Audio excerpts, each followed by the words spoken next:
आमच्या व्यवसायावरती म्हणजे आम्हाला ग्राहकाला फटका बसला आहे. चुलीवर आम्ही जेव्हापासून चिप्स करायला लागलो त्याच्यामुळं धुपान लागतंय, ग्राहक उभं राहत नाही लवकर. उभं राहिलंच तर मग धुपान करून परत पुढं निघून जातं. आणि सरपणाचं बी थोडाफार भाव आता आधी 4 रुपयांनी भेटत होतं, तर आता तेच सरपण आम्हाला 8 रुपये 7 रुपयांनी किलोने विकत घ्यावा लागतं. तर त्याच्यामुळं आम्हाला असं वाटतं की लवकरात लवकर सरकारने हा गॅसचा जो प्रश्न आहे तो निकाली काढा. आणि आमचं जे आम्हाला जो त्रास होतो दुखण्याचा त्याच्यापासून लवकर आम्हाला सुटका भेटेल याचं असं काहीतरी काढावं थोडं. दिवसभरात साधारण किती चिप्स दिवसभरात चुलीवरती काढतात आणि गॅसवर साधारण आमचे क्विंटलभर चिप्स निघत होते. कसे क्विंटलभर चिप्स निघत होते, तर चुलीवर आता 50 किलो 40 किलो 60 किलो असे चिप्स निघतात. म्हणजे चिप्स बी आमचे कमी निघू राहिले.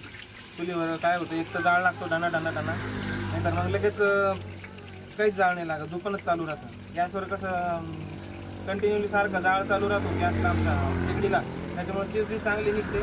आणि असे जळू बी राहिले म्हणजे सगळे कुणाच नुकसान होते आमचं. चिप्स बी जळत आहे, ग्राहक बी कमी झालं आहे.